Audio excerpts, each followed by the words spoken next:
வணக்கம். ஸ்வராஜ்காந்த் சேனலில் நம்ம பல வீடியோ பதிவுகளை பார்த்துக்கிட்டு இருக்கோம். அந்த வீடியோ பதிவுகள்லாம் எதுக்குன்னா திருமண பொருத்தமும் கட்ட பொருத்தமும் நம்மளுக்கு எவ்வளோ முக்கியம் அப்படிங்கிறத தெரிஞ்சுக்கிறதுக்காக நம்ம பார்த்துக்கிட்டு இருக்கோம். இந்த வீடியோ பதிவில் இன்றைக்கி நம்ம பார்க்கக்கூடியது ஒரு பெண்ணுடைய ஜாதகம். பெண்ணுடைய ஜாதகத்தில் ஏற்பட்ட விஷயம் என்ன அப்படின்னா, இளமையில் அவளுக்கு விவாகம் ஏற்பட்டு முறிந்து பின் வேறொரு ஆணுடன் தன் பயணத்தை தொடர்ந்து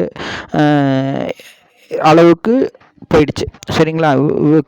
தன்னுடைய துணையோடு வாழ விருப்பம் இல்லாமல் போன ஒரு ஜாதகம். இந்த ஜாதகருக்கு இன்னொரு விஷயம் என்ன அப்படின்னு பார்த்தீங்க அப்படின்னா, இந்த பெண்ணுக்கு 2 தாரம் அமைப்பு அப்படின்னு உருவாக்கினுச்சு.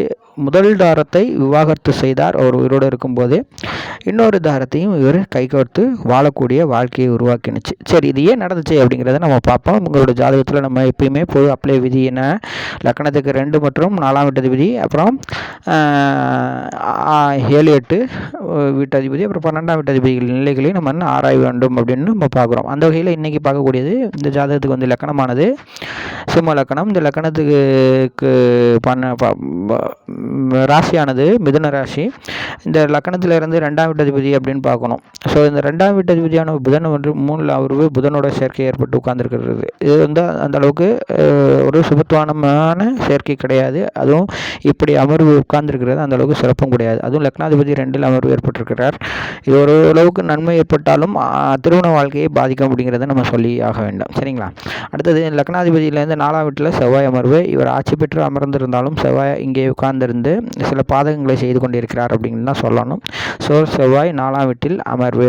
அடுத்தது பார்த்தீங்க அப்படின்னா 6 மற்றும் 7க்கும் அதிபதியானவர் 8ல் மறைவு. ஸோ ஆயுள் கிட்டே இவருக்கு. ஆனால் அதே நேரத்தில் 7ஆம் வீட்டதிபதி 8ல் மறைவு ஏற்பட்டதனால் இவருக்கு என்ன ஆயிடுச்சு அப்படின்னா, தன்னுடைய சனியானவர், அதாவது சனியினுடைய சாரம் பெற்றிருந்தாலும் இவருக்கு கணவனுடைய இதுன்னு 2 தார யோகத்தை கொடுத்தது அப்படின்னு தான் சொல்லணும். ஏன்னா தன்னுடைய 7ஆம் வீட்டதிபதியான சனியானவர் குரு வீட்டில் அமர்ந்தாலும் இங்கே அதனுடைய நட்சத்திரம் உத்திரட்டாதின்னு தன்னுடைய நட்சத்திரத்தை வாங்கி அமர்ந்து ஏற்பாடு செய்திருக்கிறதுனால இந்த ஜாதகருக்கு மனமுறைவு ஏற்பட்டது. ஆனால் 2 தாரம் யோகம் உருவாகிருச்சு. சரிங்களா? இதுக்கு இன்னொரு முக்கியமான காரணம் என்ன அப்படின்னா, 7ஆம் வீட்டதிபதியினுடைய இதை பார்த்தீங்க அப்படின்னா, சூரியன் நேரடியாக பார்ப்பார்.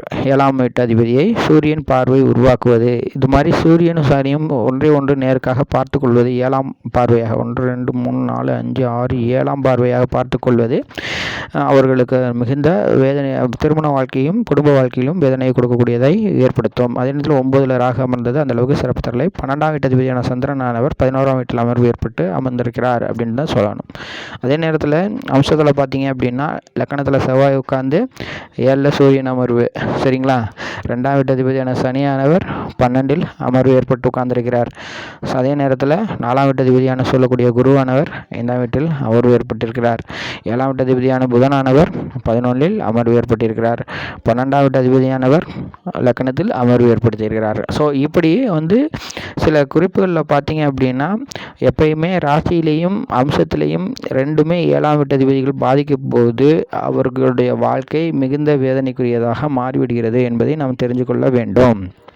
இதெல்லாம் எதுக்காக அப்படின்னா, நம்ம ஒரு ஜாதகத்தை பார்க்கும்போது இந்த மாதிரியான அடிப்படை விதிகளை பார்க்கலை அப்படின்னா சில பொருத்த அமைப்பில் பாதகம் உண்டாகிறது. என்னென்னா அவங்கவுங்க ஜாதகம் படி. அதனால தான் சொல்லுவாங்க, உனக்கு நல்ல பொன் வர வேண்டும் என்றால் அவள் நன்மையாக வந்து சேர்வாள், உன் வாழ்க்கை கெட வேண்டும் என்றால் உன் வாழ்க்கை கெட்டே தீரும், அதற்கான அமைப்புள்ள ஒரு நபர் தான் உன்னை அணுகுவார் அப்படின்னு சொல்லுவாங்க. அதனால தான் இந்த மாதிரி பாதகமான ஜாதகம் உள்ளவங்க ரொம்ப எச்சரிக்கையாக இருக்கணும் அப்படின்னு சொல்ல முடியும். ஆனால் நடந்தே தீரும் என்றால் இந்த மாதிரி ஜாதகம் இருந்துச்சுன்னா அவங்களோட வாழ்க்கை எப்படி இருக்குங்கிறத தெரிஞ்சுக்கங்க. இவங்கள மாதிரி ஆளுங்களுக்கு நீங்கள் சந்திரனுடைய அடிப்படையில் இருக்கக்கூடிய 10, 11 பொருத்தம் அடிப்படையில் திருமணம் பார்த்து வச்சிங்கன்னா இந்த அடிப்படை ஜாதகம் வேலை செஞ்சிடும். அப்புறம் நீங்கள் ராகு கேது சனியினுடைய அவருக்கு மேல் பழியை போட்டுவிட்டு நாம் தப்பித்துக் கொள்வதற்கான வழியை பார்த்து கொள்ளலாமே தவிர வேறு ஒன்றும் செய்ய இயலாது. ஸோ அதனால் இந்த ஜாதகத்துக்கு நீங்கள் ரொம்ப எச்சரிக்கையாக பாருங்கள். இந்த ஜாதகம் இதே போல் இன்னும் பல ஜாதகங்களை நீங்கள் பார்க்க வேண்டும். அதற்கு எங்களுடைய சேனலை சப்ஸ்கிரைப் செய்யுங்க. கூடுதலாக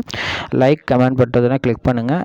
கூடுதலாக இந்த தொகுப்பு வீடியோ பார்க்கணும்னு நினச்சிங்கன்னா சேனலில் போய்ட்டு பிளேலிஸ்ட்டுக்கு போங்க, தொகுப்பு வீடியோ இருக்குது. இந்த வீடியோ பதிவை பார்த்தமைக்கு நன்றி. இதே போல் இன்னும் பல வீடியோ பதிவுகள் வர இருக்கிறது, அதையும் பார்த்து மகிழுங்க. நன்றி, வணக்கம்.